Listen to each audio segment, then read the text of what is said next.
Pendant des siècles, les chercheurs de la Kabbale ont accepté sans réserve certains modèles visuels, comme l'arbre de vie avec ses 10 séphirotes et le soi-disant cube de l'espace, comme la seule carte mystique correcte de l'univers. Mais d'où viennent exactement ces modèles sous la forme que nous leur connaissons aujourd'hui? Leurs racines historiques remontent-elles vraiment aux temps anciens, et la sagesse de milliers d'années y est-elle codée? Le texte le plus connu et le plus respecté sur lequel les kabbalistes s'appuient pour justifier ces modèles est le livre de la création, le Sefer Yetzira. Beaucoup d'entre nous qui s'intéressent à ce sujet ont probablement vu des diagrammes où les lettres hébraïques sont placées sur les arêtes d'un cube, le cube lui-même étant ensuite intégré au système des 10 séphirotes. Plus encore, les chercheurs modernes ne se limitent plus aux lettres ou aux symboles astrologiques, mais ajoutent également les arcanes du tarot à ce schéma, rendant le système encore plus énigmatique et mystique.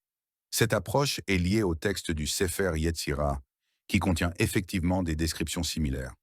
Par exemple, 7 lettres doubles, le haut et le bas, l'est et l'ouest, le nord et le sud, et le palais saint est exactement au milieu, et il les porte toutes. Ou un autre fragment, 12 lettres simples, leur fondement est 12 frontières diagonales, et elles s'étendent et se prolongent d'éternité en éternité, et ce sont les limites de l'univers. Ce sont de telles descriptions qui inspirent les chercheurs à créer des figures géométriques en 3 dimensions et à chercher des moyens de combiner ces structures avec l'arbre des séphirotes. Mais le Sefer Yetzira parle-t-il vraiment d'une forme cubique de l'espace? Peut-être s'agit-il de quelque chose d'autre, et nous ne comprenons pas encore pleinement les indices laissés par les anciens sages. Essayons donc de comprendre. De quoi parle réellement le Sefer Yetzira?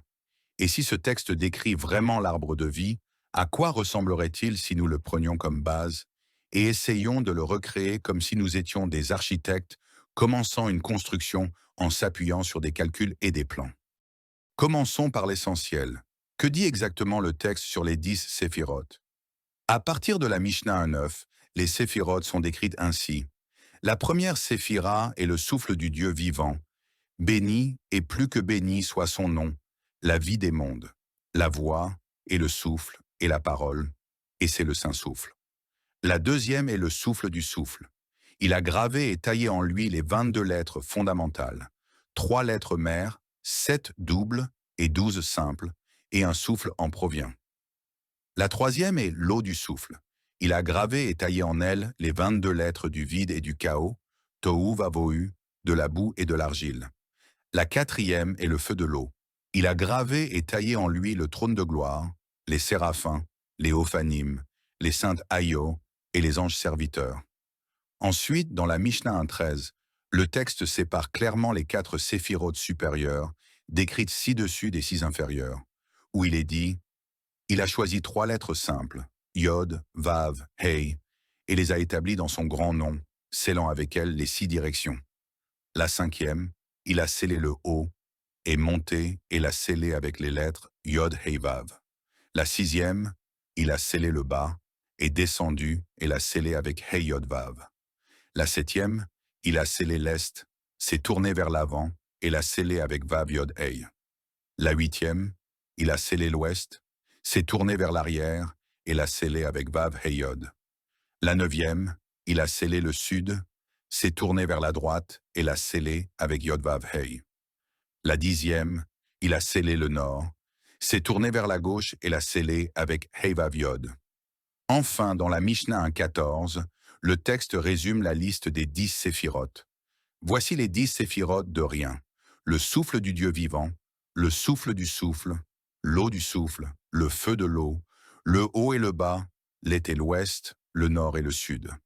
Comme nous le voyons, le texte présente bien un certain modèle spatial. Les 6 séphirotes inférieures sont représentées comme des sceaux dans les 6 directions de l'espace.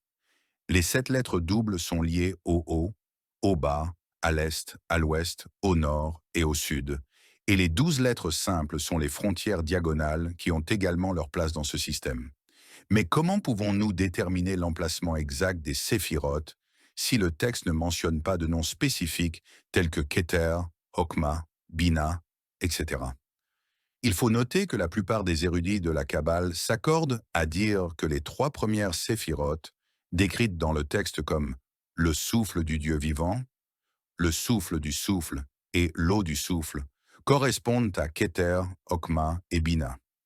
Le texte mentionne ensuite la quatrième séphira, le feu de l'eau. Après cela, le texte sépare les 4 séphirotes supérieures et les 6 inférieures. Il mentionne les 3 lettres Yod Vav Hei, que le Créateur choisit par analogie avec les 3 lettres mères, Aleph Mem Shin.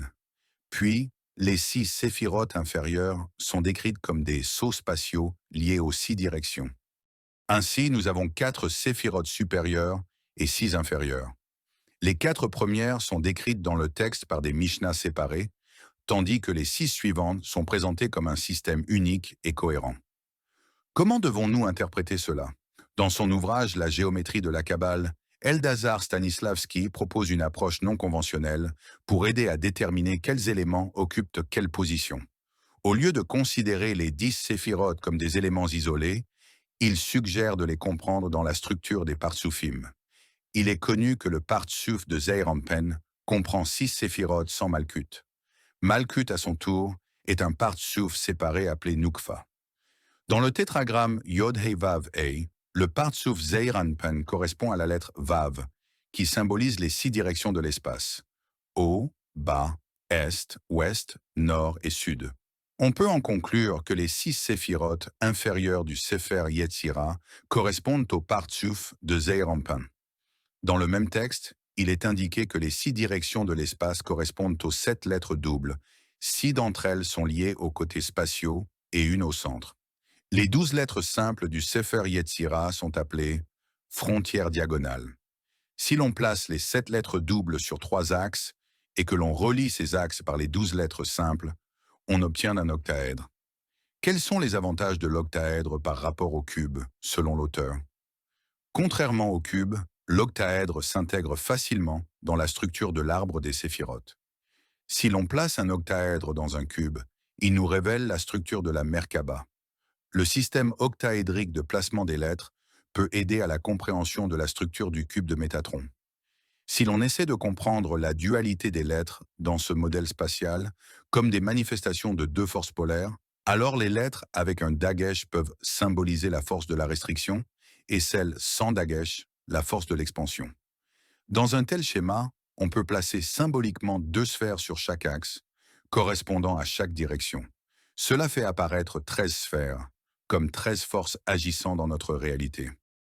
Si l'on considère le symbolisme de la lettre Vav, qui représente les 6 extrémités, et que l'on dévoile son écriture, Vav, Aleph, Vav, on obtient une valeur numérique de 13, 6 plus 1 plus 6. Cela pourrait suggérer qu'une des 7 lettres doubles a un statut spécial. Elle est double, non pas parce qu'elle se dédouble, mais parce qu'elle reçoit les énergies des 6 autres, les équilibres, et ouvre un passage vers une autre dimension.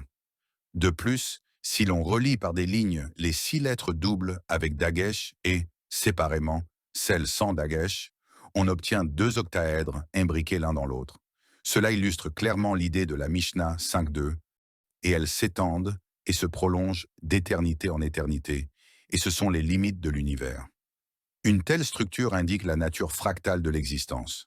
Pour plus d'informations sur ce sujet, consultez le livre La géométrie de la Kabbale d'Eldazar Stanislavski. Le lien se trouve dans le premier commentaire.